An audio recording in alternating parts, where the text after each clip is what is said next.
So let me say good morning, good afternoon, good evening again to everyone in the 5 continents. Today is the 23rd of April, 2023. And as I said before, this will be a different presentation today because our guest speaker, Grazzia from Honduras, had a personal problem, so she won't be able to be with us face-to-face, but she has recorded her presentation, and that is what we are going to see. But first, as usual, let me show you my PPT so you will be able to see what is going to happen. As I said before, this is our 97th International English Online Meeting, and today is the 23rd of April, 2023. If you want to see any of the videos of the guest speakers who have already presented here from Peru and all the different countries in the world, you can watch them in YouTube, in our YouTube channel. Sorry, because of the problem of spelling. And if you want to contact me, this is my WhatsApp number. If you want to write to me for any issue or topic about ELT world. Okay, who is presenting soon? Let me introduce Laura Holland from the USA. She will be talking to us on May the 7th, and she will be talking about building learning communities. After Laura, we will have the current president of TESOL International, Deborah Suarez from the USA. She will be talking to us on May the 21st. After that, we will have Christine Kuhn, former president of TESOL International. She will be talking to us on June the 18th, and she will be talking about the quest for academic excellence in ELT. Then we will have Lisa Mann, also from the USA. She will be talking to us on July the 9th, and her topic will be the business of teaching, entrepreneurship in ELT. Then Cristina Mauricio from Mexico, she will be presenting on August the 27th, and she will be talking to us about the 6-phase method to train the sounds of English. Okay, so who is presenting today? As I said before, it will be a recorded presentation. It's our good friend, Grazzia María Mendoza from Honduras. Let me say a few words about Grazzia. Grazzia is an education specialist at USAID Honduras, manages and designs education projects to support the Ministry of Education in ensuring access, quality of education, and safe learning spaces. She has been a language educator for 30 years, and she's a consultant and a teacher trainer too. She holds an M.Ed in International Education and an M.A. in TESOL. She has held a variety of positions in K-12 as well as higher education and trained teachers in different parts of the world for close to 15 years. U.S. State Department Alumna recognized for project development for teachers' professional growth projects and recognized by TESOL International Association for Scholarship and Service through the Virginia French Allen Award. Her research interest includes CALL, CBLT, and methodological improvements for professional development. She's the founder and former president Helta TESOL in Honduras, former president of Latin America and Caribbean TESOL, and past member of TESOL International Association Board of Directors, where she served as chair of the Finance Committee in the working group to create the Membership Professional Council, working group for staff performance evaluation, and working group for fundraising. Okay, so that is our guest speaker information. So let me now share her presentation. I hope I have no problems to do it because it's recorded. Okay. Let me share her presentation. Here it is. So let's listen to what Gracia Maria has to say.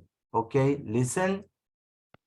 I am really happy to be here today to talk to you a little bit about learner engagement and why is it more relevant after COVID-19. I want to thank Jaime especially for this invitation to talk about this important topic and to share a little bit of what I have been doing in terms of learner engagement and some things that have worked for me both in the classroom and online, and also learn a little bit from you and discuss what has worked for you, and after some of the things that we discussed today, what are you planning for the future. And so thank you, Jaime, for this invitation. You have been doing great work with these Sunday sessions, and I really appreciate that you are flexible, accommodating, and that you are being inclusive to have all voices heard in this process of sharing with the ELT community. I really want to say kudos, Jaime, because you have been doing incredible work to bring people and have their voices heard on different topics and share their experiences, their expertise, their learning. This is definitely a true contribution to ELT, and it's really valued.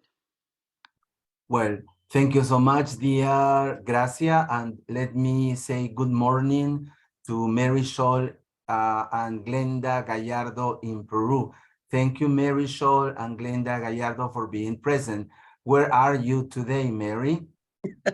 I'm in Vancouver. I just got in last night. I'm going up to visit Raj. Oh, great, great, great. And Glenda in Peru. Hello, Glenda. Hi, good morning, everybody. Greetings Good. from sunny morning in Lima. Nice to hear you once again, Glenda. As I mentioned before, Gracia had a personal problem, so she won't be able to present face-to-face, but she recorded this presentation for all of us. I am really happy to be here today to talk to you. Okay, this is the second presentation. Let me see So, where. in order to begin this session, we will be talking a little bit about what learner engagement is. We're going to discuss some types of learner engagement. We're going to chat a bit on why is learner engagement important, talk about the COVID-19 and what effect that had in learner engagement, especially by shifting all of our work online for several years. Then some strategies on how to do this when you are in class, also when you are online, some apps and some tools that can be used in both settings.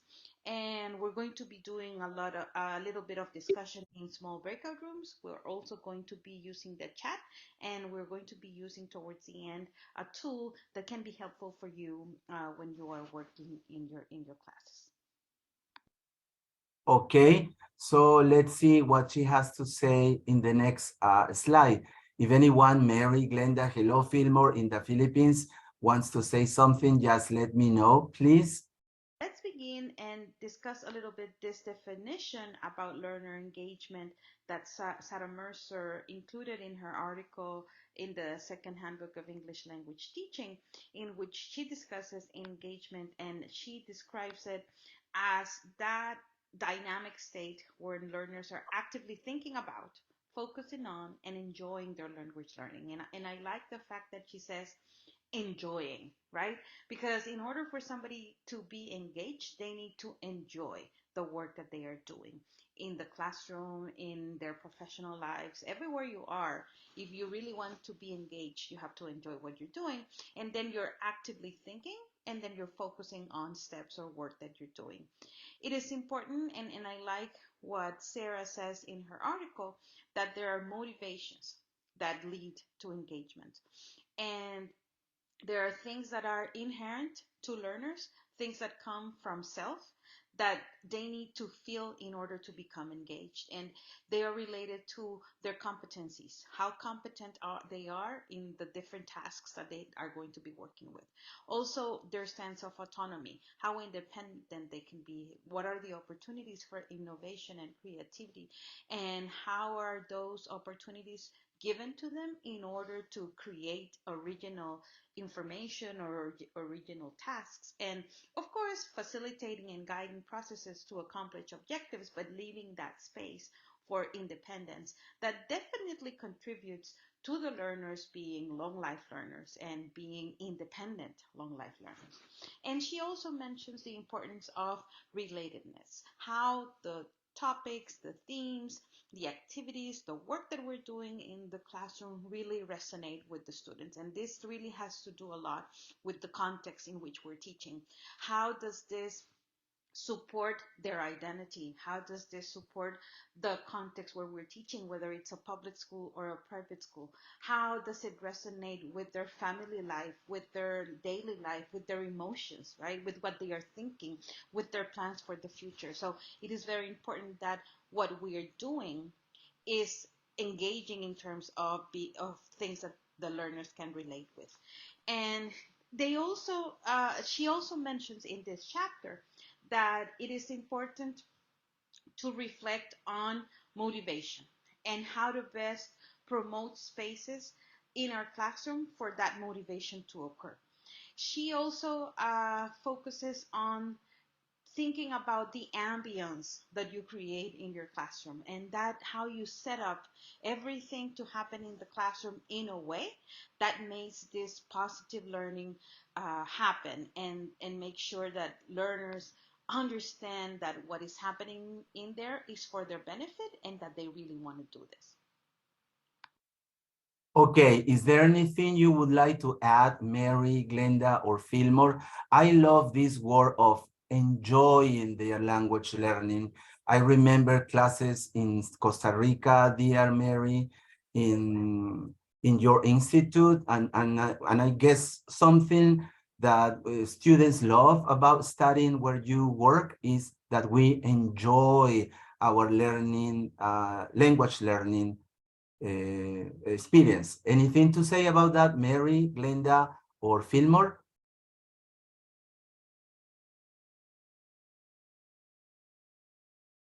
Well, I appreciate how she mentions and includes the idea of how the whole context that we're in really affects how we're engaged. I think a lot of times when I think about learner engagement, I think really about the specific learner and not necessarily the whole context and how that context impacts the learner. And yes, I think enjoying language learning at least a good chunk of the time makes a big difference. Makes a big difference. Yeah. Thanks. No, thank you. Anything else to add, Fillmore or Glenda, please? Yeah, go on, Fillmore. It's good to know that there is an emphasis given on enjoyment in the learning process, because when students are enjoying, it means that there is less cognitive load. And when there is less cognitive load, uh, more learnings, there will be more efficiency in the learning process of the student. So good to note the enjoyment there. That's true. Thank you, Fillmore, and welcome, dear Ivan Suazo in Costa Rica. Let's begin and discuss a little. Okay, now let me see what she has to say in the next slide. So there are different types of learner engagement, and they have to do with different aspects of humans. And these different types can be used by teachers in order to cater to the needs, to the interests, and to the reasons why the learners are in your classroom. And these six types of engagement, learner engagement, have to do with the cognitive processes, right? What is their level of curiosity of the material? How the topics are presented in a form that the students are going to be intellectually challenged without leading to frustration. How are they giving the freedom to explore, but also make sense of what that what's happening in the classroom with that topic or with that task that you are giving them. So it is important that we are providing those spaces for that academic learning, but also the freedom for each student to do it in their own way. Then we have the emotional aspect, and this has to do with what is the emotional response that our learners are going to have with the topics or the tasks that we provide for them. And it can be anything, right? In terms of emotions, human beings are emotional beings, and things can go negative sometimes, and they can be positive other times. Our focus, of course, is to have a positive, healthy, emotional environment in the classroom. But things can go the other way also, and that should not make us feel bad, but we have to find a way to change that negative into a positive.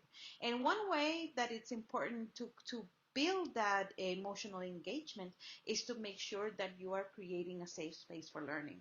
I have been working for the last 6 years on developing safe spaces for learning, and we do a lot of social emotional skills development, and we focus on self-regulation, on making responsible decisions. So it is important that we are creating that emotional engagement, and also provide that space to create a sense of community. The TESOL 6 principles for exemplary teaching tell us that we need to build a community within our classrooms, with our learners, with our teachers, at the school level, at the community level. So bringing that sense of community builds that positive emotional engagement and really creates a support system that puts our learners on the path to success. So it's really important that we build that sense of safe learning, a safe space for learning, but also a sense of community.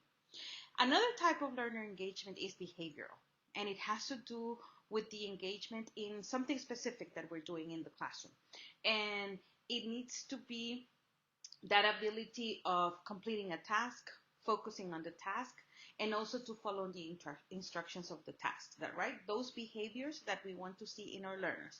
And we do that by creating certain habits, certain routines in the classroom that our students are expecting. We do provide that space for flexibility. It's not something rigid that we keep, but we are also thinking about how we create certain routines and certain habits in the classroom so that they are able to focus and engage and follow certain instructions that we give. Another type of engagement is social, and the social learner engagement has to do with like the word says it, the interaction that our learners are going to have in the classroom.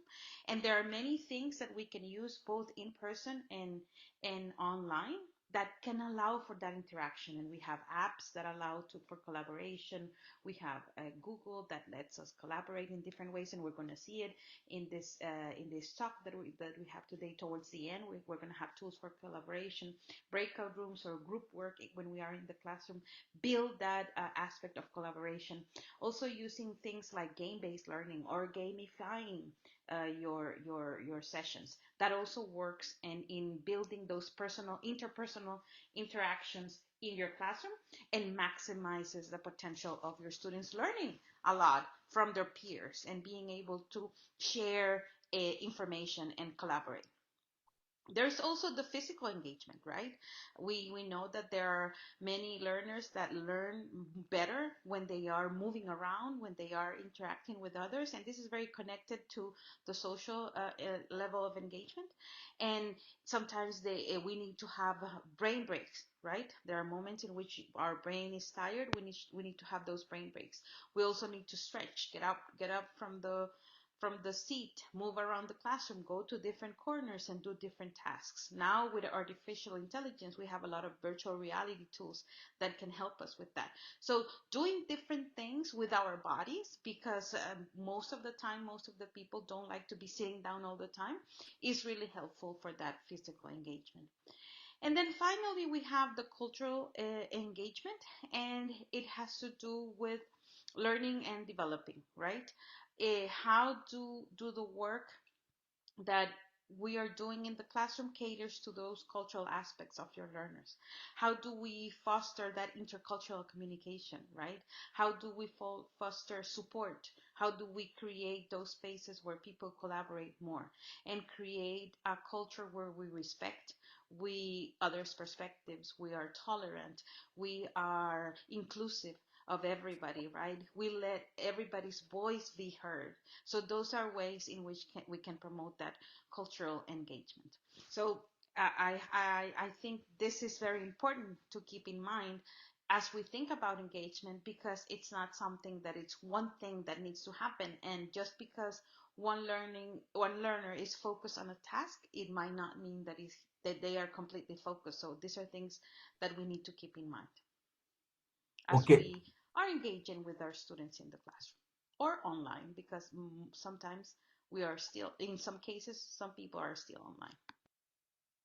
okay, very interesting pieces of information, something that I hadn't paid attention to before. Hello, Roxy in Lima, welcome. We want to thank people who are following us in Facebook Live. Patricia Tello, Magita Madeleine Roman, Johnny Santa Cruz, Nidia Quispe, Jair Troncos, Mercedes Saldarriaga, Leti GM, and Escuela de Idiomas UMG from Central America. Anything to say, anything to add or comment on this very important piece of information about the 6 types of learner engagement? Anyone, please? Fernanda, Felix, Glenda, Fillmore, Ivan, Roxy, or Nelly?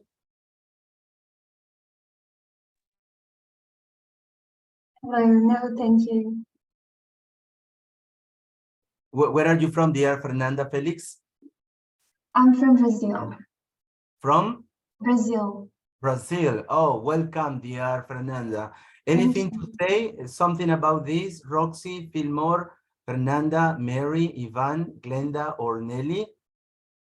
I think well, sorry that I cannot turn on my camera. Yes, there is a problem with my laptop, and I have just checked in another platform to see if it was just the Zoom, but no, it's my Okay. camera laptop. Anyway, now the types of learner engagement, I think we all go through these types of learner engagement. They do not happen maybe simultaneously, not the 6 of them, but somehow we kind of cover this. And I think we should aim at doing this. And if we pay a closer attention to what we do, I think we are like jumping from social to physical, perhaps. And I'm trying to add this cultural touch and always give some time to connect what we do with our context. I mean, with Peru. Yes, because I feel that also we can get engaged with. We have a lot of things that we can engage with through the language and the food. We have our history, our music, and I always try to give this touch to the lessons so that they feel that, I mean, it's English, but they are also talking about things that they can relate to. Yes, so this is very, very important. But now that I see clearly the 6 things that Sarah Mercer considers types of learner engagement, I feel this is very useful, and it's like, wow, yes, I've been doing this, but I hadn't given them like a name or didn't know it was like a type of learner engagement. But I think we all go, I mean, we cover, I guess, most of them, depending on the level, the contexts, but we do this. And it's very important to be aware of this, the existence of these types of learner engagement. Thank you. Yeah, no, thank you, dear Glenda. It's a very good summary of what Gracia has just mentioned. Back to you, Roxana in Lima. Good morning, everybody. Thank you, Jaime. As Glenda said, we teachers, most of the time, we are aware of them, right? But sometimes we neglect some of those ones, and we have to be alert of those ones, especially with this kind of situations in which they also affect our learners. And not only the 6 mentioned here, but also, for example, what about If students need to start learning at 6:30 in the morning because they have to start working early in the morning before working, or sometimes they have to start working or having classes late night after studying for a long day, or also because have been working. All of these factors affect. And as Glenda mentioned, I like part of the cultural sector in the sense that we usually have to personalize our class. It's not just a matter of having the book. The book is a tool, but to be in realistic situations, to put them into our environment, whether it is cultural, whether it is about work, whether it's about studies, they need to have the language in the way that is useful for them. I had the chance lately to have been working with teenagers, preparing them for the exams, for the CAT exam in this case. And the emotional part is very important because sometimes we have to reduce the stress that they feel, that because parents press, the school presses, everybody presses. And then they needed that to relax. No, and said, come on, it's not going to be that difficult. It's going to be just one more day. So, but we need to train and be prepared for that. Behavioral, sometimes they are tired after school. They don't want to study because parents are the ones who want them. The school is the one who don't, and they don't want to. So there are a lot of factors that we have to be like jiggling with all of those ideas. And I thank you very much to Grazzia, who has pointed out this one, because we have to be aware and alert of those. Yes, that's true, dear Roxana. Anyone else before going on? Somebody else wants to say something else? I think Fillmore. Yes. Fillmore? Yes, the types of learner engagement. This concept actually remind me of the domains, the learning domains, the affective, cognitive, and psychomotor. I think all teachers, trainers actually, these are the concepts that we are exposed to. But this time we have this types of learning engagement. I think this is a more comprehensive, a targeted way of engaging our students. What is important here is for teachers to be really familiar with the concepts so that they'll be able to find the opportunity to address this, or to practice this engagement. Because as what some of our colleagues here said, you can't actually target all of these types of learning engagement in a particular content. But Right. if you are familiar, you'll be able to, find that opportunity so that you'll be able to address not just the cognitive aspect, but also the physical, the social, cultural, and the rest of the types of engagement. That's true. I agree with all of you. Thank you. So let's see. So there are different types Sorry, of Roxy, learner go on. engagement, and they have to do with different aspects of humans. And these different types can be used by teachers in order to cater to the needs, to the Jaime, I interests, think that's listening again, right? the Oh, learners right. and Sorry, learners. sorry. And these 6 types of Sorry, this is the first so time there are I have a different types of presentation like learner. this, so that's why It's I'm kind of, fascinating, right? yeah. Well, it happens to the best word speakers. Yeah. Hey, Jaime, So, can I offer one thought before we move forward? of course, my dear Mary Scholl. I was thinking about the orange circle, the cultural aspect, Yes. and how much engagement in the classroom, and here she writes the culture, the learning, I can't see learning in something, culture in the organization, but the classroom. I'm thinking about both the culture inside the classroom and the culture that the student is bringing to the classroom, because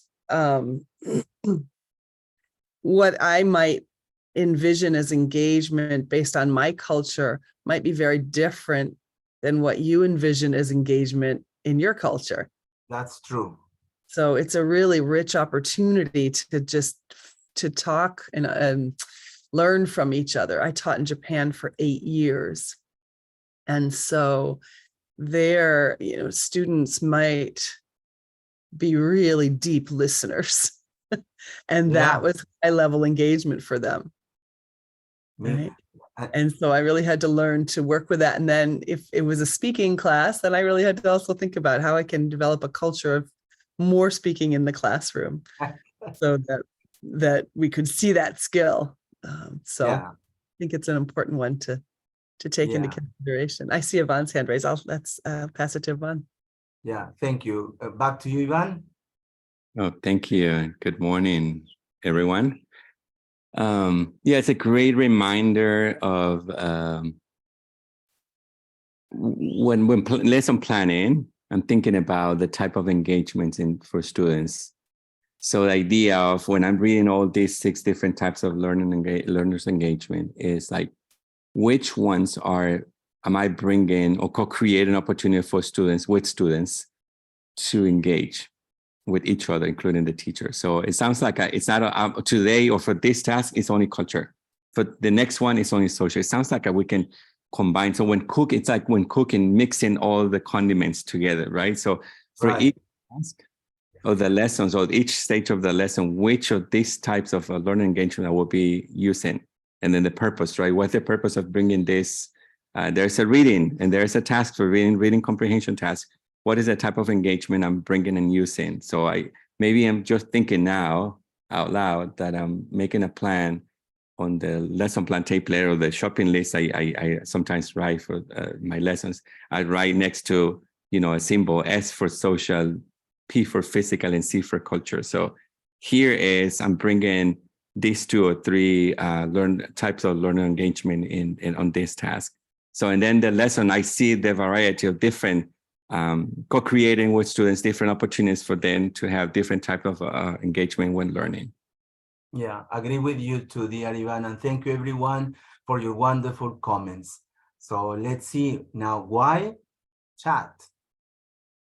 So for this part, we're going to use the chat. So this is part of engagement. I have talked for a few minutes now. So now I want to engage you in the conversation by using the chat. So this is one tool that we can use in this online setting that we are today. So in the chat, using bullets, answer these questions that I have on the slide. Why is learner engagement important to teachers? Why is learner engagement important to learners? And how does learner engagement support language learning?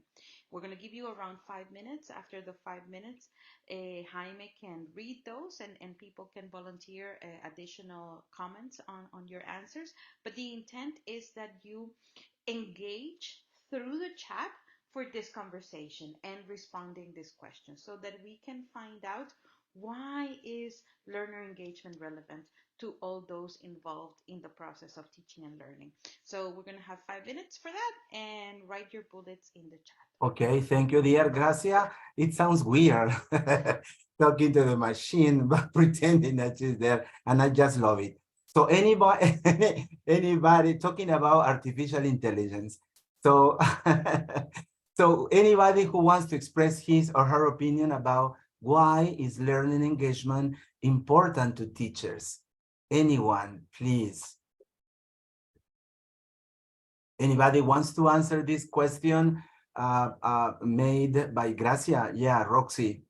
I like the factor that Gracia has mentioned, teachers, that this is a team. It's not just a matter to have students engaged.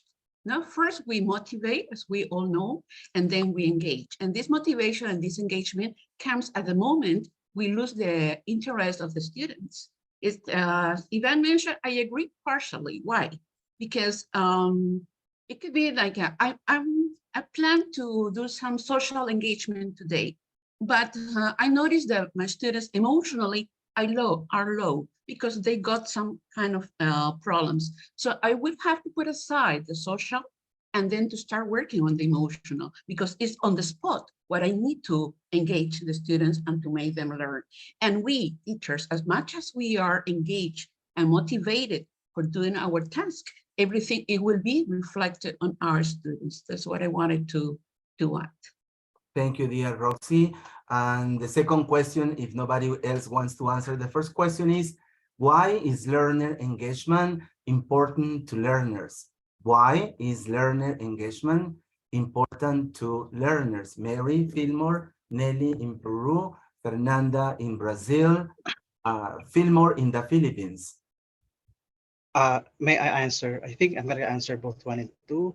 Okay. Learner engagement is very important when it comes to feedbacking. The teacher should determine how effective or to what extent the students are learning the lesson. And one way of knowing that is to measure also how engaged the students are.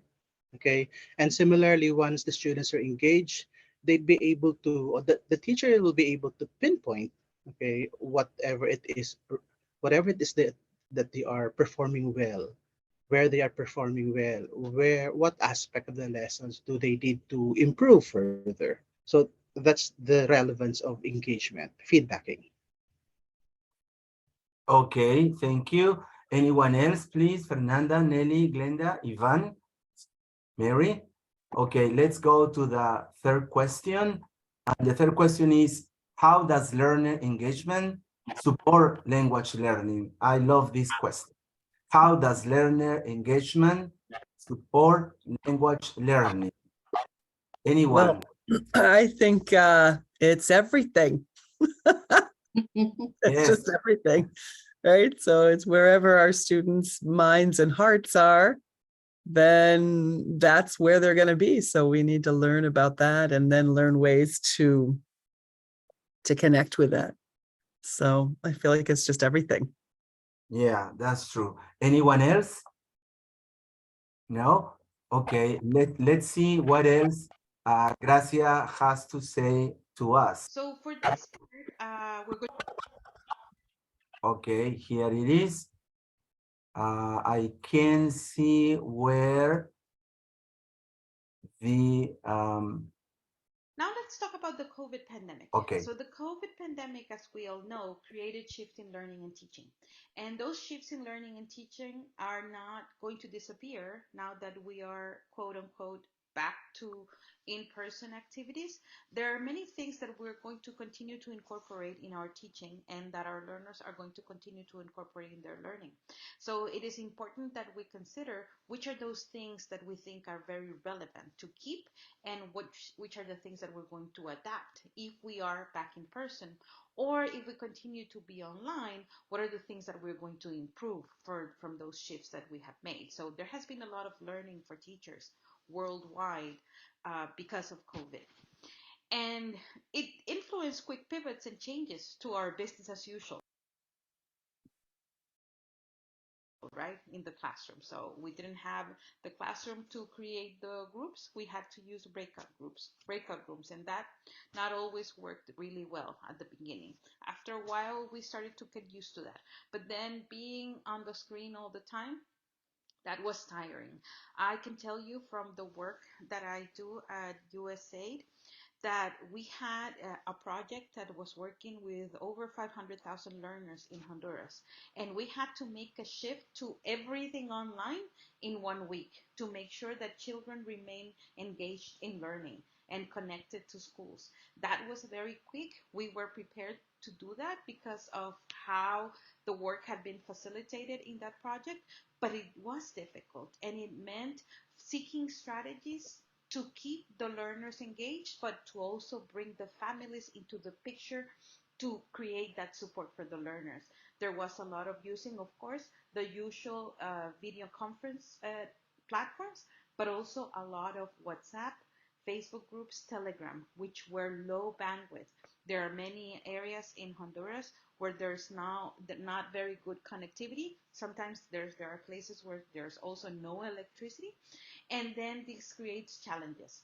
And sometimes, even if the cable companies or the phone companies said that they would like to provide internet, there are areas that are too that have too many mountains, and it's very difficult to create connectivity for those areas. So we had to be very creative in the way that we delivered the content for the learners, and I know that was the case in many of our countries around the world.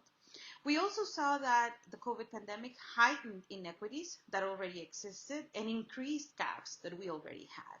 But it also made those gaps and inequities more evident. And there have been ways in which the different countries, the different ministries of education have been addressing these gaps, but there's still a lot to do in terms of being inclusive of everyone and giving access to education in a new way because of the pandemic. And it's important to remember that we were all in the same storm, but not with the same tools. So all the teachers had the challenges of addressing things during the pandemic, but we did not have all access to the same tools, and we didn't have all the things that we needed, and sometimes we didn't have all the training that was necessary for this process. So it is important that we think about that also as we move forward, and going back to in-person classes or remaining online.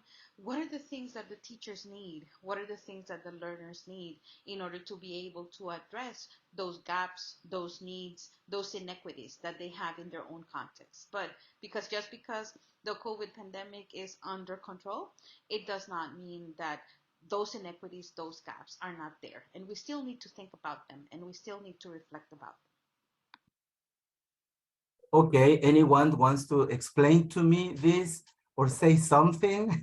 I don't know if you have any idea or question or comment to make about this great piece of information.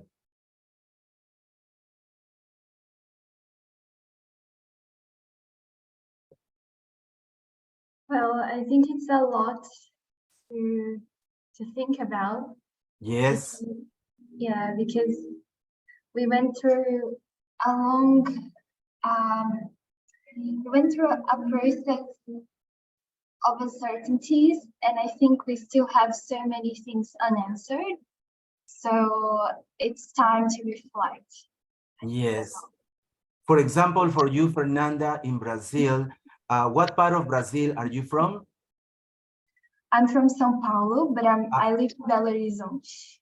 And do you work with children, teenagers, university students? Yes, just children and teenagers, and I also work for International House. All right, all right.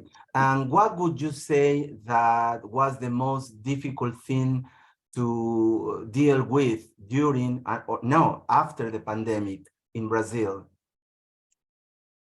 I think the most difficult thing has been the ignorance, still the ignorance about, about our current situation. And I think that many people will relate to this as well, because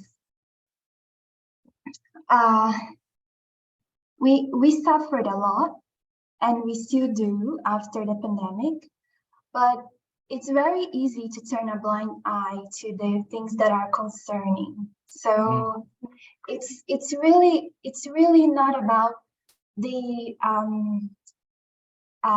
consequences, because they can be they can change. The consequences can change. I mean, in the long run, we can change our situation.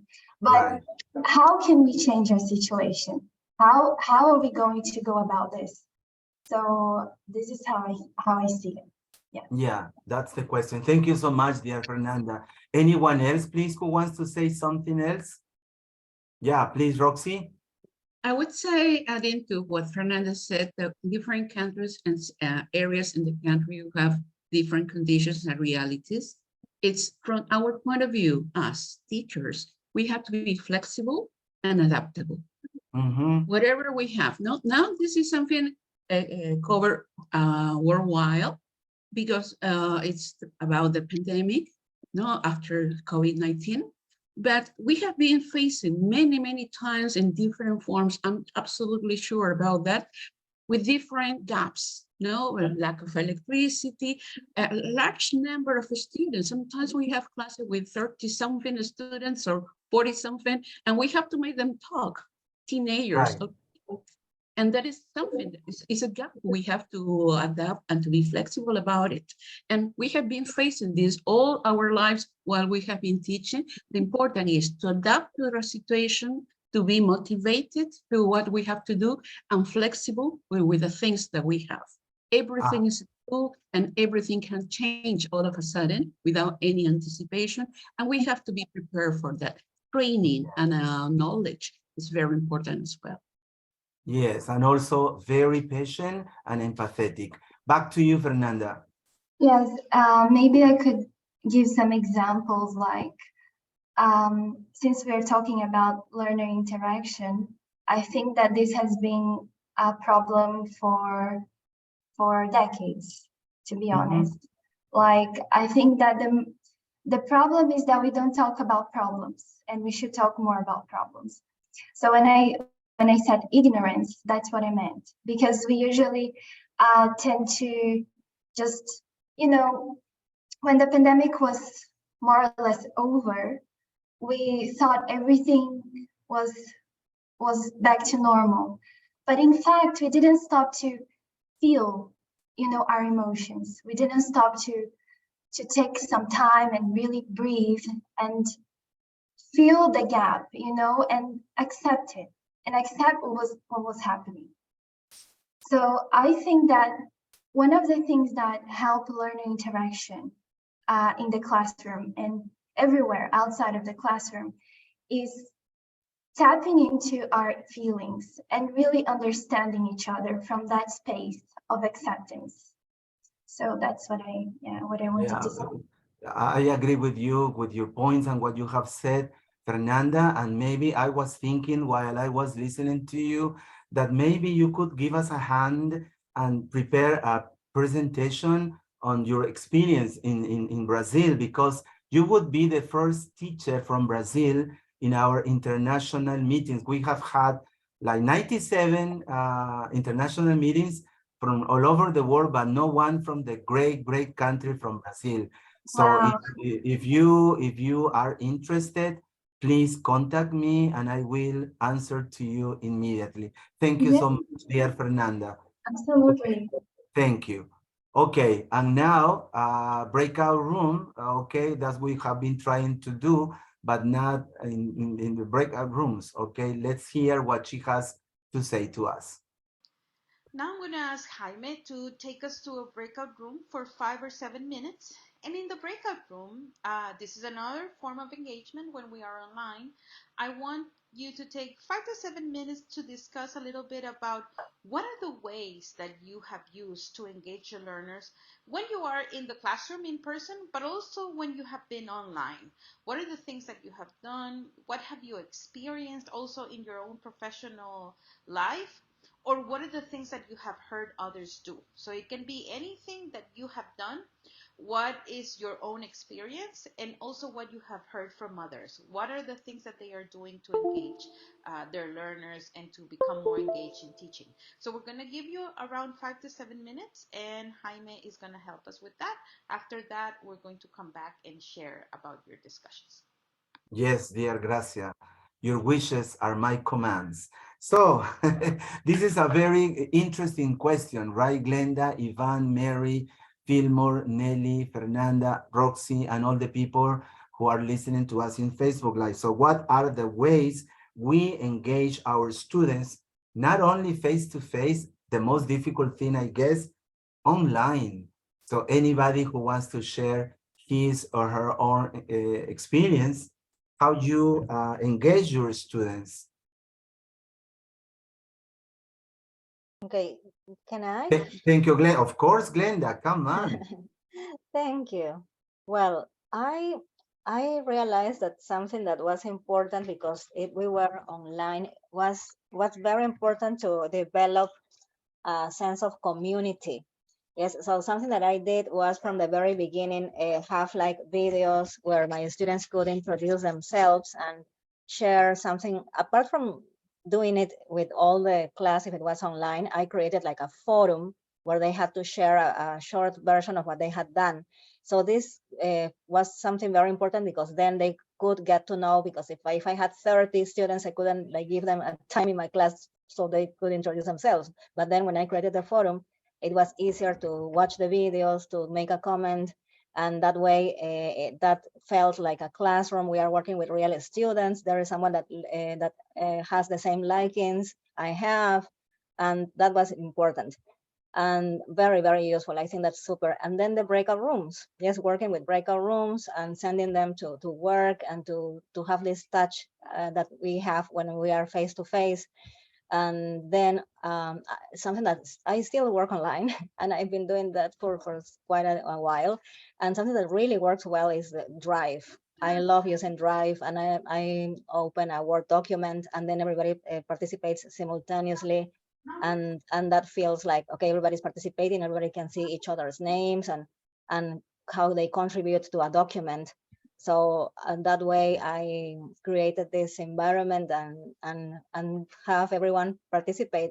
And well, these are some of the things I've done. There are more things, but I'm sure all of you also have your own ways of engaging students. And I'm very, very, very lucky to be here and learning from you as well. Thank you. Okay, anyone else, please?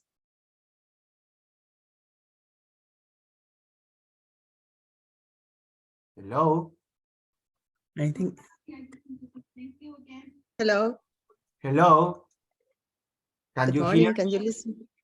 Can you We listen can to hear you, me? Nelly. Yes, we can hear you, Okay. Nelly. Go ahead. Okay. Thank you. Thank you. I had some problems with internet, but now I suppose you can listen to me now, isn't it?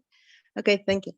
Well, working online, it was very difficult. It was hard in that moment, but we've done a great step doing this, and we could work with the students. The way I could engage my students was through the games. Some applications that they could do they could do online, they did it, and we worked with it. We work with blogs, all the technology. We have to maybe sometimes, maybe we didn't know about those applications, but it was a great step, and we could do it. We learned, and students learned too, and they learned to work with blogs, puzzles, some applications, and the same application of Meet or all the technology we learned, and it worked. It worked, and they got engaged in my classes. That was wonderful. That's all. Thank you. Thank Thank you, you. Nelly.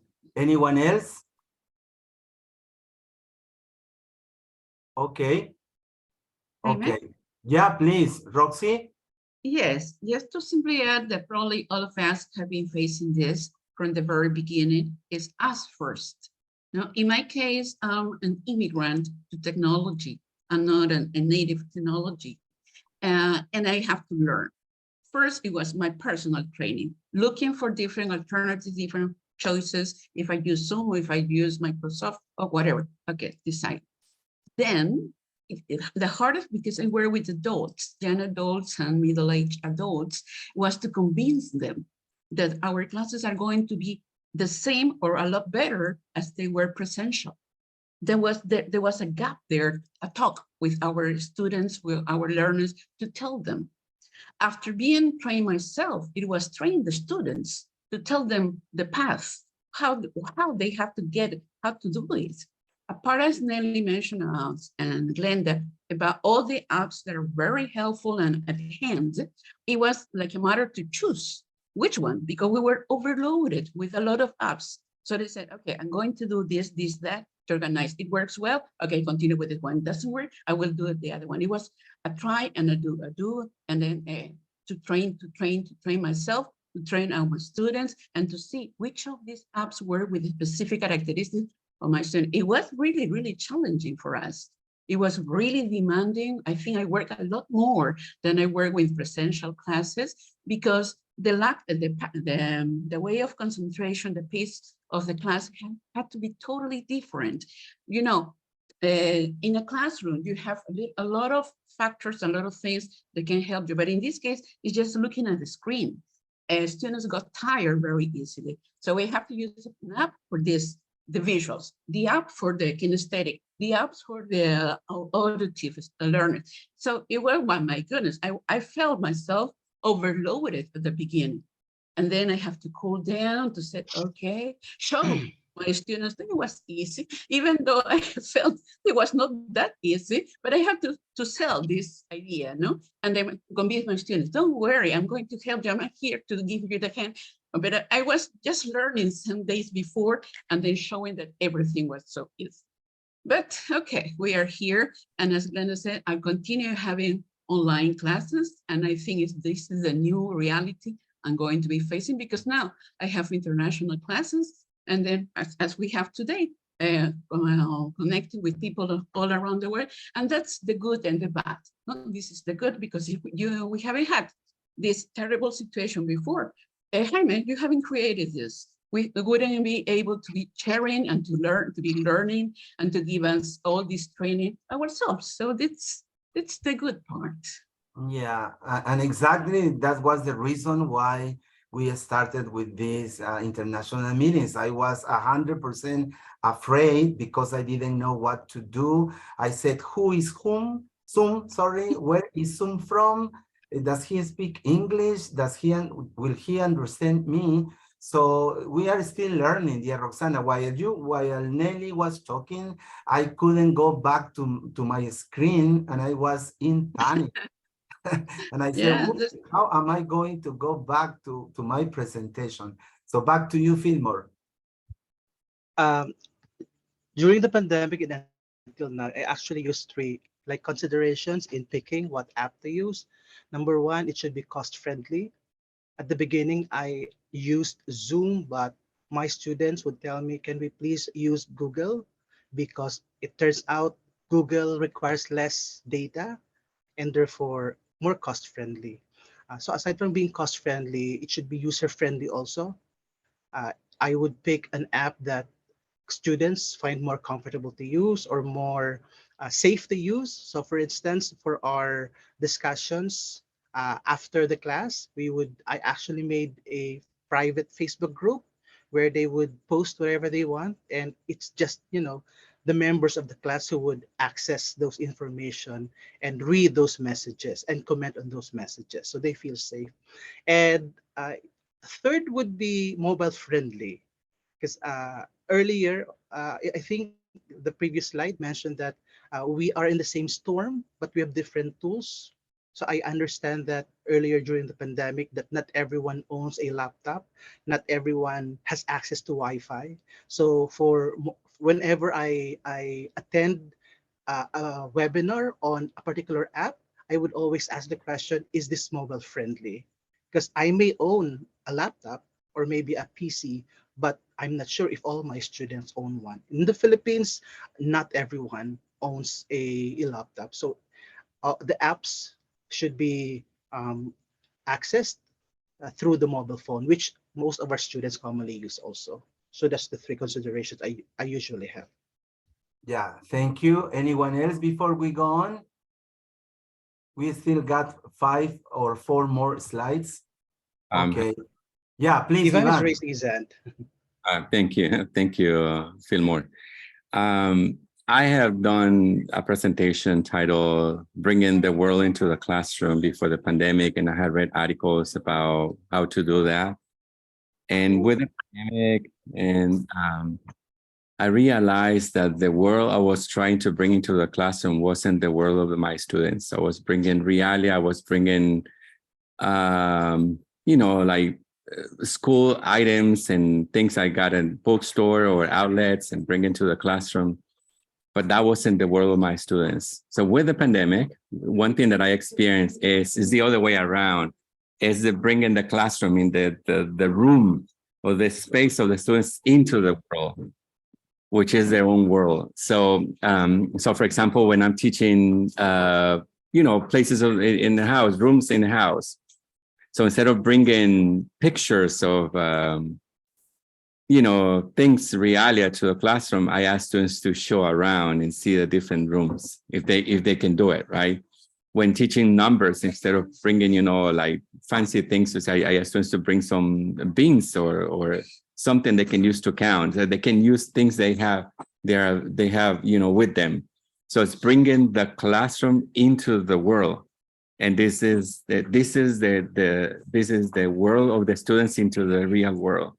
So this is an experience I've been enjoying with students. So what else we can use? I have some things. So I say, so what is the last book you've been reading? And then I bring the book, and then students say, what is something you've been reading if you're not reading the book? And then they can bring anything, a magazine or something, right? Or they can open the device and show what they've been reading. So it's bringing the classroom, which is the room of the students, into the real world. Thank you. Yeah, thank you. And definitely, I think that you would all agree with me that the first thing for engaging students is creating, as Glenda said, a community. And more than that, a family, a little family, just like when I was, or many people have been in your place, Mary. And the first thing that we remember is that we were part of a family with a mother, a father, and children, everyone cleaning, everyone cooking, everybody doing the washing up, everyone taking care of everyone, even if you didn't have a t-shirt to wear or shorts to wear because you lose your suitcase, just like it happened to me. Okay. Okay, so let's go on, let's continue. So this is the next slide. Let me see if it works, because I had a problem. Okay. So thank you for sharing all those great thoughts and ideas. Now let's talk a little bit about the how. So if we are in person in the classroom, for those who have gone back to in person, we know that sitting arrangements are a good way to promote engagement, especially if we don't have rows, right? If we have circles, if we have small groups, if we have working corners, that really works well.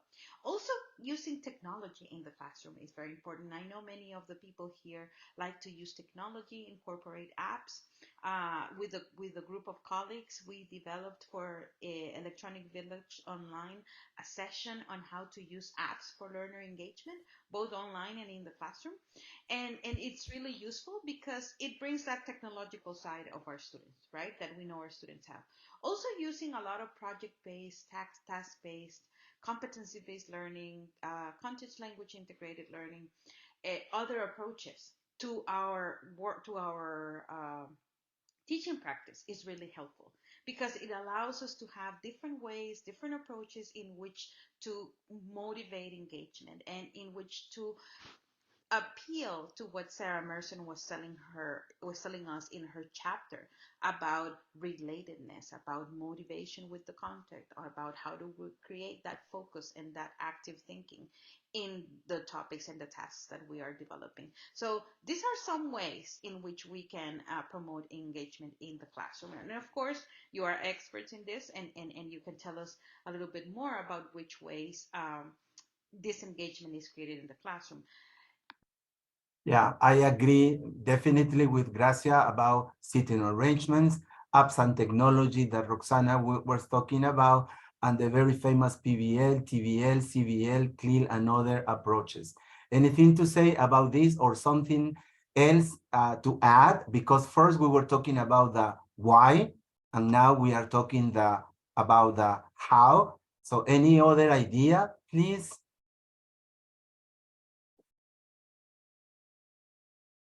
Okay, good. Now, the how online, this is the way she advises us to work. Here in this next slide, I want to tell you about how online, especially because we have experienced a lot of online work over the last years, and breakout rooms are helpful, but this is very important, and this is something that I learned from my own experience.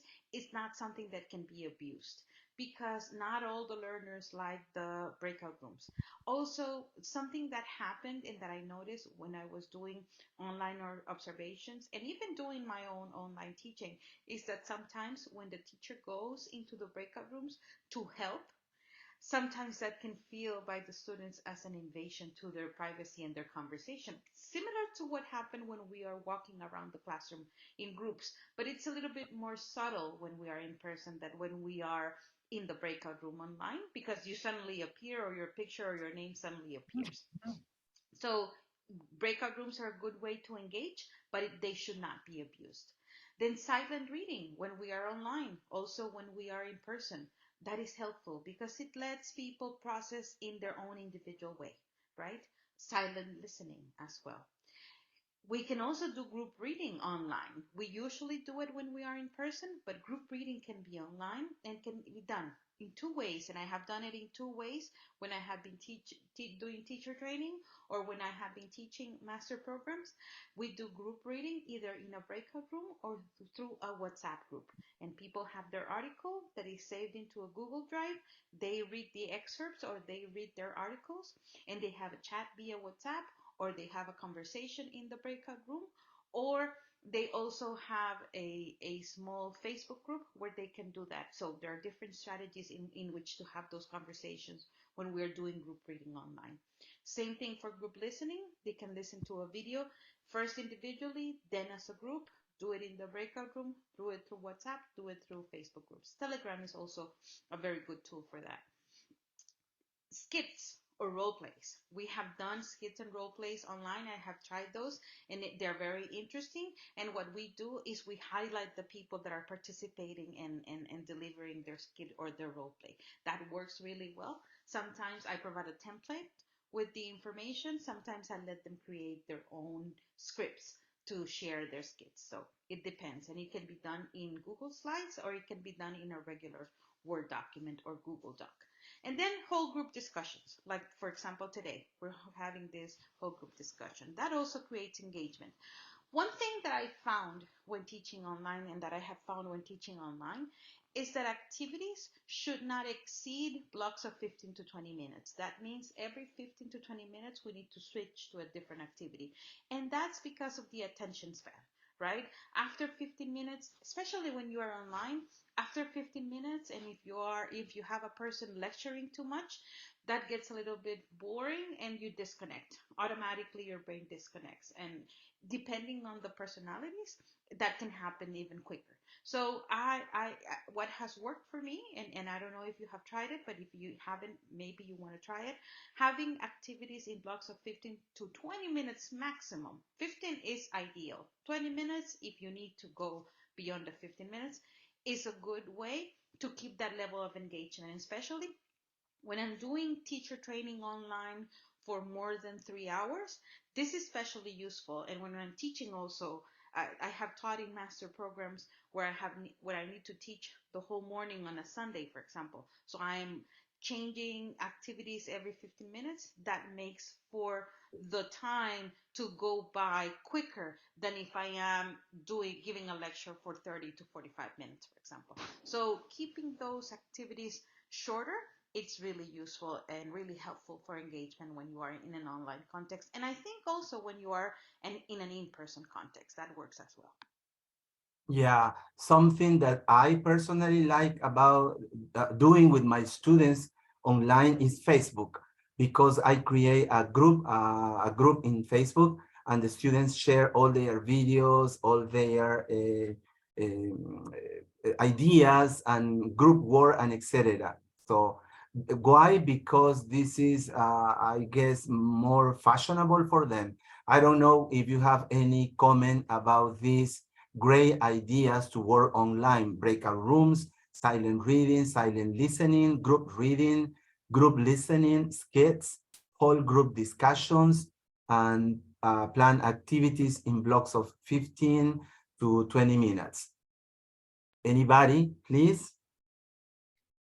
I mean, I think it's a great start of things that we can do. Something I might add is something like creative writing, or have them create something, to creating stories together, or Yes. wherever you're working at. And then also games.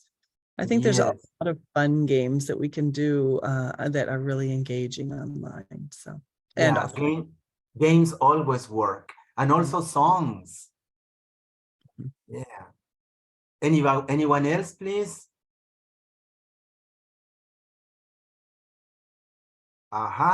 Okay. Now, online tools. Well, we have here in Peru a very good teacher who works very well. She works very well with online tools. That is Olenka Villavicencio. If you remember her, she gave us a wonderful webinar on how to use different online tools, and she's an expert. But I'm 59, so I'm not that expert, and so it takes me time to use it. It takes me a lot of patience. So let's hear to Grazzia and see what she has to say. Some online tools that I have used and that I find really relevant are Mentimeter and Kahoot. Those are very good tools for quick learner engagement.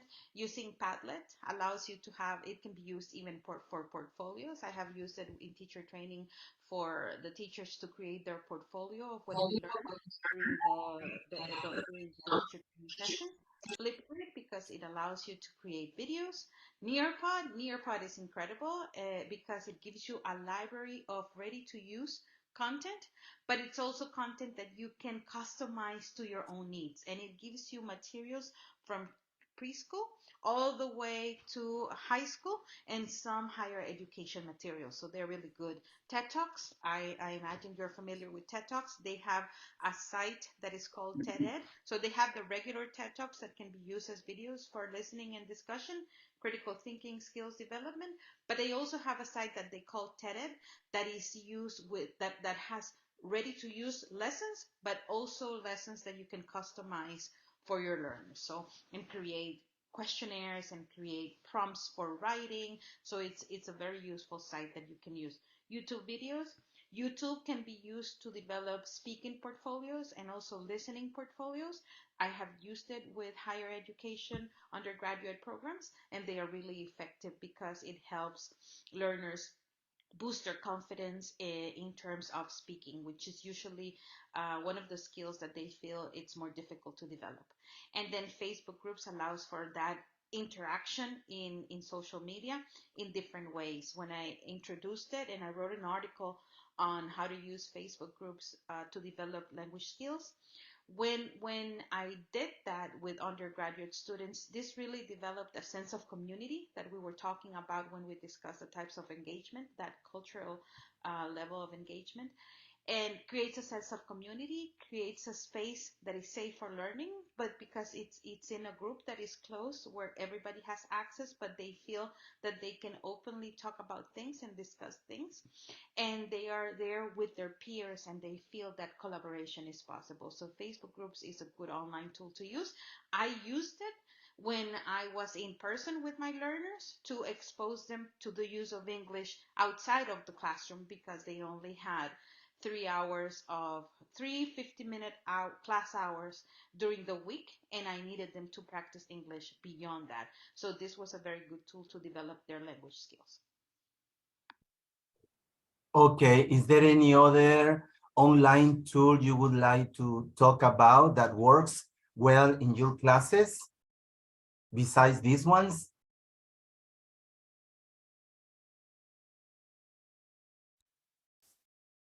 Roxy, go on. Yes, all of these are very useful. I have also, I'm working with WordWall, which is very interesting, colorful, you customize, you can make it yourself. There are a lot of type gaming activities for practicing grammar, for practicing vocabulary. It's very, very useful. It's called WordWall. Then I work a lot with the material where they have a lot is in live worksheets.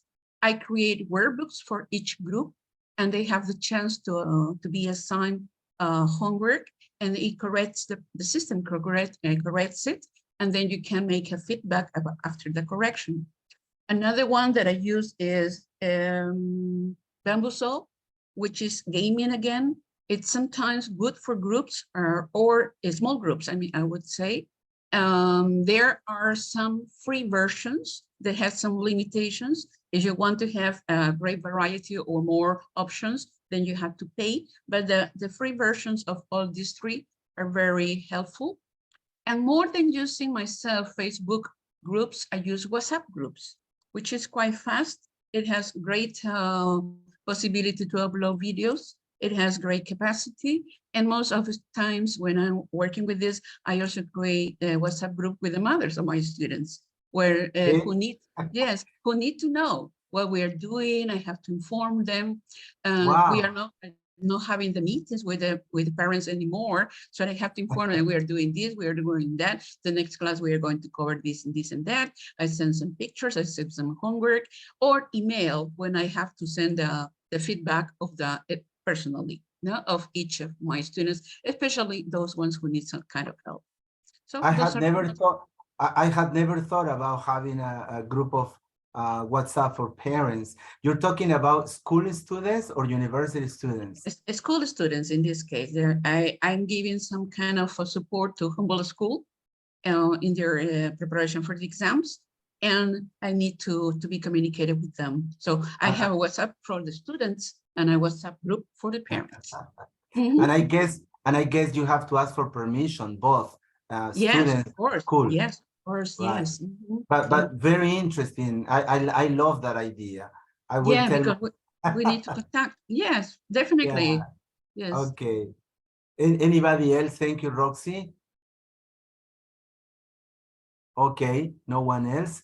So we are about to finish. We are just in the last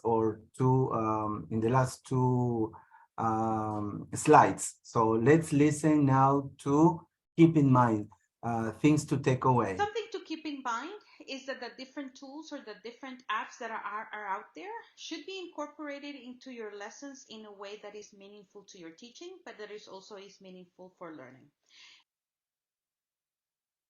And different tools are used for different things. For example, Kahoot, Mentimeter, Poll Everywhere can be used for apps, can be used for polls, and can be used for quick assessments of learning. Something that you recently taught, you want to gauge how much they have learned and whether you need to reinforce anything, you can use these tools. It can also be used for a diagnostic if you're beginning with a group at the beginning of the semester or the term.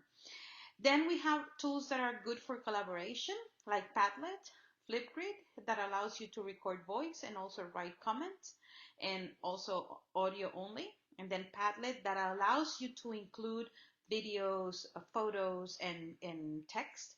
And then the Google suite of tools that has Google Docs, Google Slides, Google Spreadsheets, and it also has Jamboard and allows you to collaborate immediately together, simultaneously, and collaboration happens in real time, and it allows you to monitor things. So this is a good alternative when you place your learners in breakout rooms in order to allow them to collaborate, and that you don't need to go into the breakout room, but instead you can check the Google Doc or the Google Slides where they are working, or the Jamboard where they are working, and you can see them working. You don't need to go into the breakout room unless they call you and ask for help. So that's a good strategy there.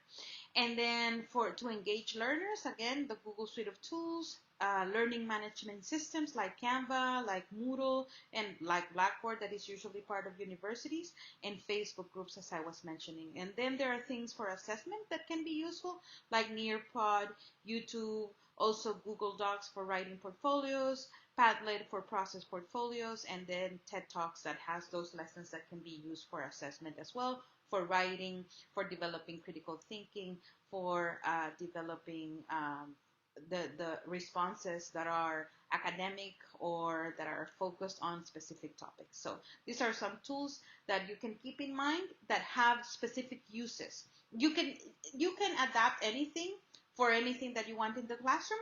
These are some ideas on the ways that I have used them in my own experience. So I hope that's helpful for everybody. Yes, it will help us a lot, dear Gracia.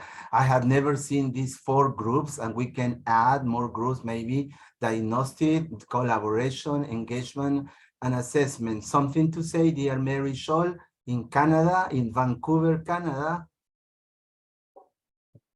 Yeah, I think it's great to have different ways of organizing how we want to use these tools. And yeah. I guess you hadn't thought about it, right? Like organizing. Yeah, I think I have pretty much, but I haven't. Yeah, maybe. I mean, I think I use them in all those different kinds of ways. I think I'm thinking a little bit more about assessment right now and what, how some of these might be used as assessment, and then also what else can we use for, and I'm also thinking about like self-assessment and reflection as a really important way of using tools. I was also thinking about AI, and at some point we need to talk about artificial intelligence. and Please. all of that comes into this. I know that's not what this session is about necessarily, but I think that it's something really important to keep in mind and to begin to learn about. Yeah, I guess that the expert would be Ron Moraine. So I'm going to ask him if he would like to do that for us. Okay, anyone else, please? Okay, so final thoughts. So let's listen to Gracia's final thoughts today.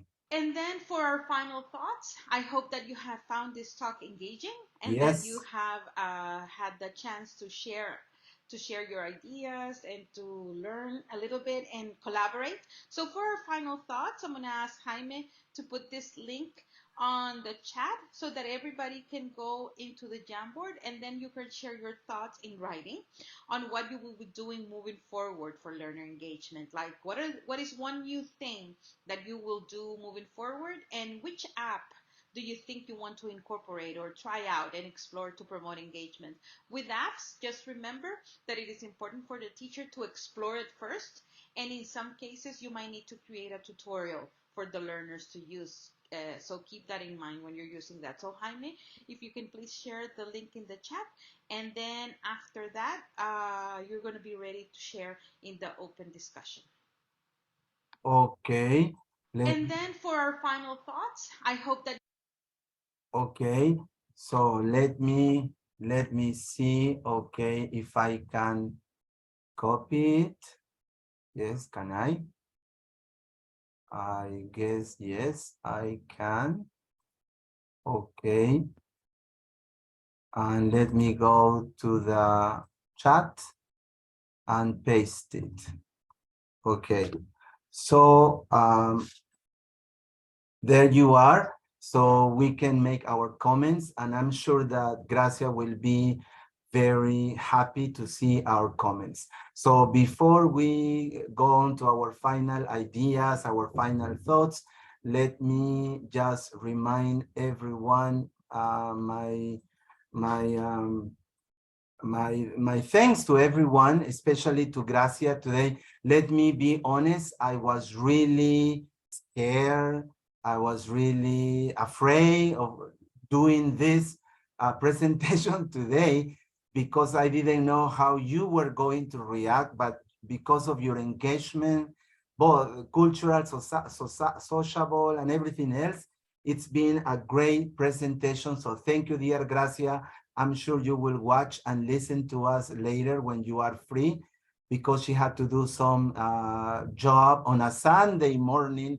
It has to do with education in her country. So I would like to listen to your final ideas, Roxy, Mary, Fillmore, Fernanda, who will be our guest speaker maybe in October.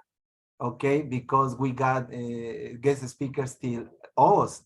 So Fernanda, it will be great to listen to you. You will be the first Brazilian professor in our international meetings. She hasn't said yes, but I have already said yes. And Nelly, Yes. and Luis, Yes, and yes. Ivan, thank you so much. And Glenda, who wants to start? Your final ideas today about this wonderful presentation. Yeah, who wants to start?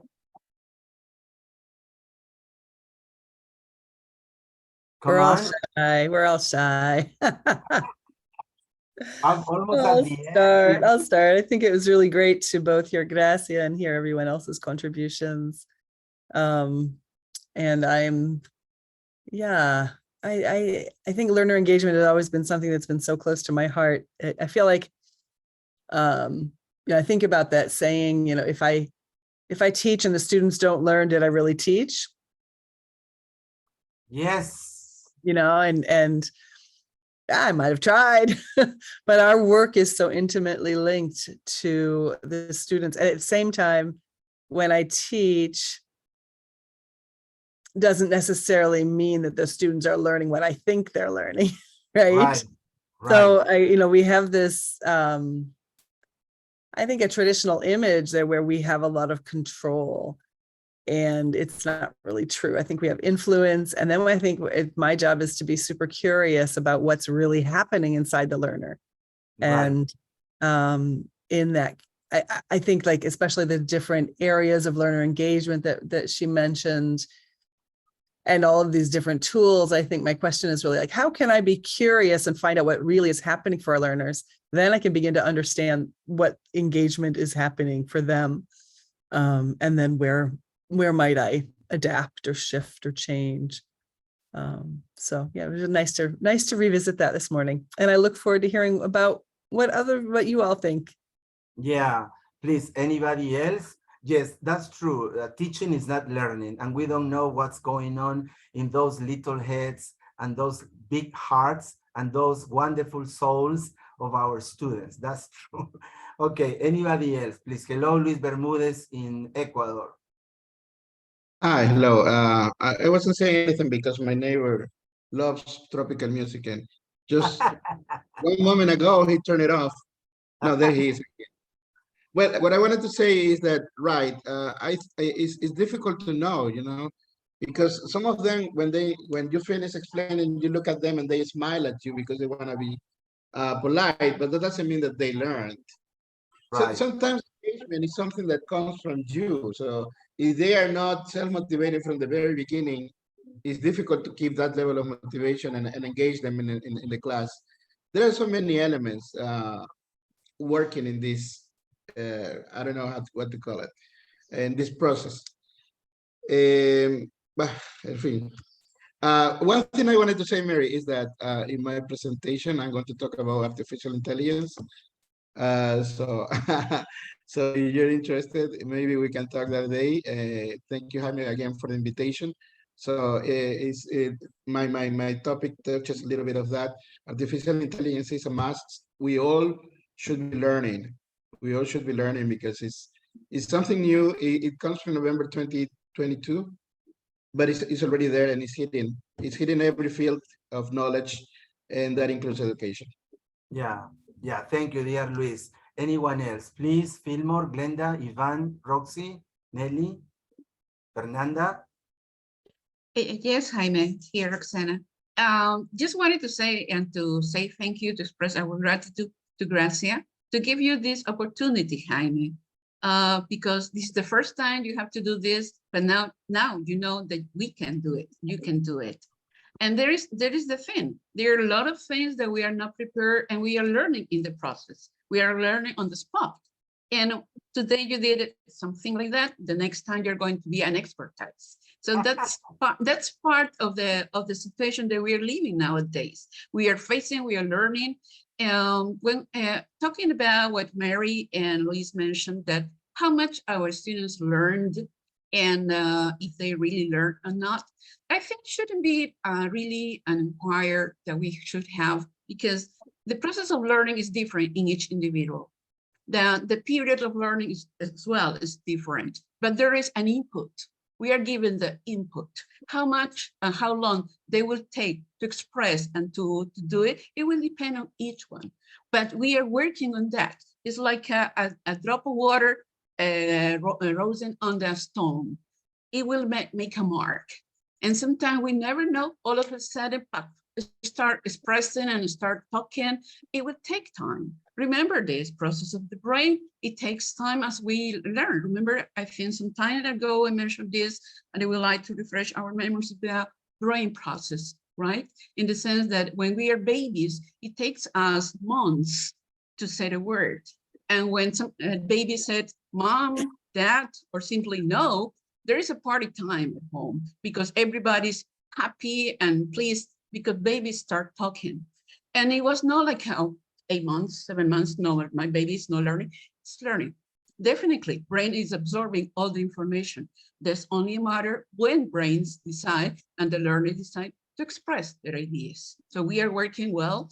And as long as we feel confident on what we're doing, if we have the passion on what we're teaching and how we are teaching, then other thing, not necessarily what it works for me will work for you. What it works for you will work for me. It will depend on each one. The important thing is the variety of elements, the variety of activities, the variety of things that we do, because in each way, each student is going to be engaged. If I say something, probably I engage only one of you, not everybody. So I have to say it and to do it in a different way because we are engaged in different forms. And we have to be aware of that. Time, pace, and characteristics of each one. As a thing, I don't know who was, Mary, you mentioned that we're working in Japan, culture. What is culture behind? They don't talk much. They are assimilating. They say, okay, not communicating. They have their own way of communicating. Probably facial expression is a way of communicating, or just nodding a head. It's a way of communicating. So we are here. It's our passion.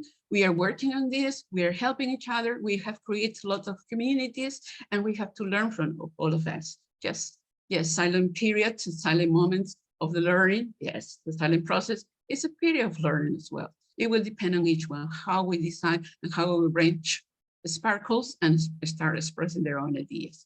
I like all of these things we have been sharing, put us aware of all the things that we have to be conscious while teaching, a lot of aspects to be alert. And then, well, that's part of what we're doing on a Sunday morning. Here we are, so we are interested. And we are never going to stop learning, because if we stop learning, we stop living. Everybody needs to learn all the time, but we, teacher, is a must. We cannot stop learning while we are teaching, and we are teaching while we are learning. So thank you very much, Jaime, for this opportunity.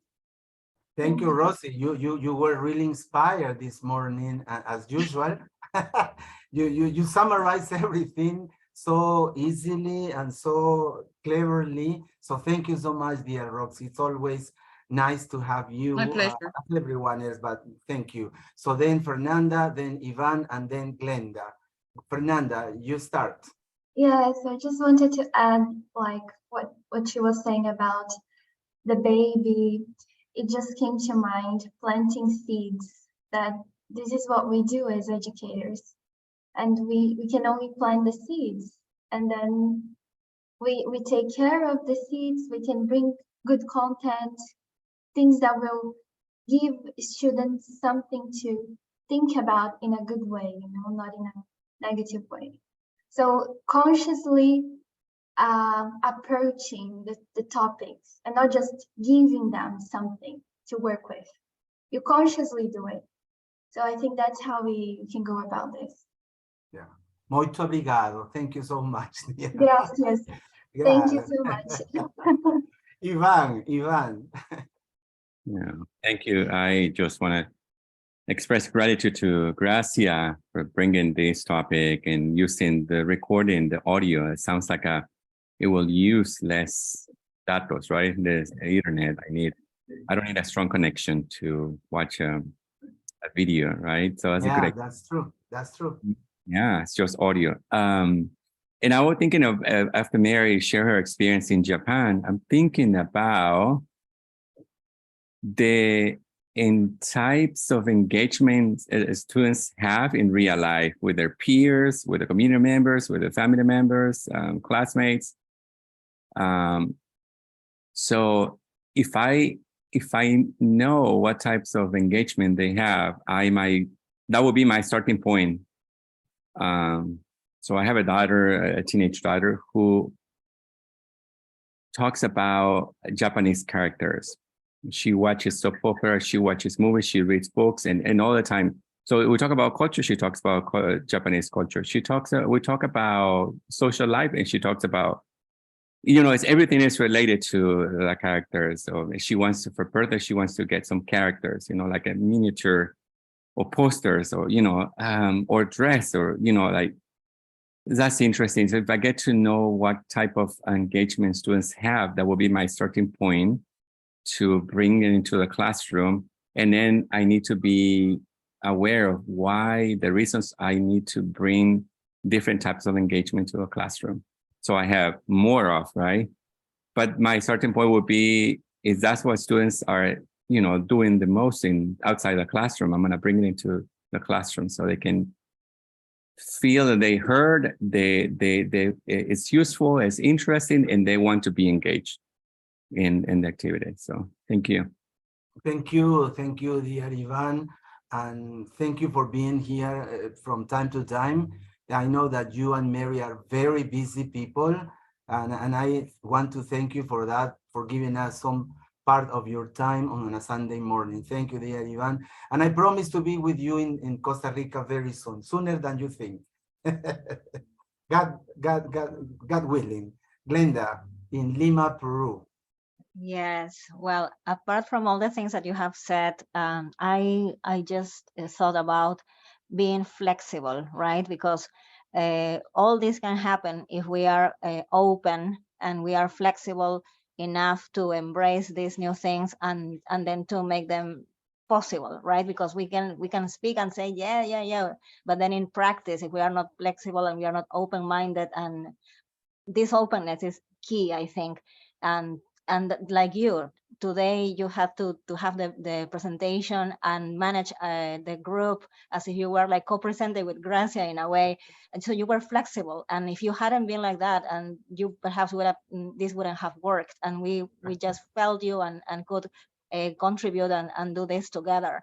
So I think this openness to face challenges and to just give it a go and make a step, yes, and it's gonna move us from where we are, and then we're gonna see results. But we need to do this, yes, and just be ready for this, yes, and maybe if we have a group like this, people who support what we do and like-minded people like we are, yes, it's like that is easier. But it's important to be flexible and open to the challenges and just give it a go and see what happens. Yeah, that's true, dear Glenda. Noemi, I didn't know you were Noemi. Glenda Noemi Gallardo Muñante. Yes, that's my mom's name. And I just want to congratulate you because of the great work you're doing with TESOL. I see you, and I see you. I'm following you. Good job you're doing, dear Glenda. Congratulations. Thank you. Fillmore. Baby steps. Yeah. I'd like to share three things. Number one, when it comes to engagement, it is very important. I think that we need to know our own personal context as teachers. We need to identify our own positionality. Where are we coming from? What's the culture that influences us? Because we cannot always assume that our context is similar with the context of our students. And just like what was highlighted earlier, culture plays a very important. So for instance, if I am teaching a group of students who are generally collectivist in nature, or maybe individualist in nature. So if I know my own context, I'll be able to adjust so that I'll be able to engage them. And the second point would be, I think during the pandemic, the concept of presence has been highlighted. And I think presence is closely tied up with engagement. So it is very important to always create this environment where there is a teaching presence, cognitive presence, and also social presence. And finally, I would like to congratulate Jaime. I think what she did today rather, it's tonight in my time zone. Today rather is one of the best example of what engagement is. You're actually able to use the material sent by our speaker, and you're able to utilize it and come up, create an environment where all of us here, you're able to encourage us to be engaged, to be involved, to provide a space where we feel that our ideas matter. And I think that's what is very important when it comes to engagement.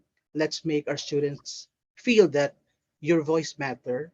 So whenever you speak, we will listen to you and we will welcome you. So I think that's the very important lesson I learned tonight. Thank you very much, and congratulations, Jaime. Thank you, dear Fillmore. Let me confess, if that's the word, something that I learned in Costa Rica is engagement, right? And I was, as I said at the beginning, I was really afraid of doing this because this is the first time, but it wouldn't have been possible without your personality, without your commitment, without your generosity, without your attitude, because I could have asked questions and you would have been without saying anything. So I guess it's balance, right? It is creating a community, a family, then everyone will help everyone. But thank you so much, dear Fillmore, for having become one of the members of these wonderful meetings, and Fernanda is the new one. Okay, and finally, Nelly in Peru. What part of Peru, Nelly? Good morning again. I am from Tacna.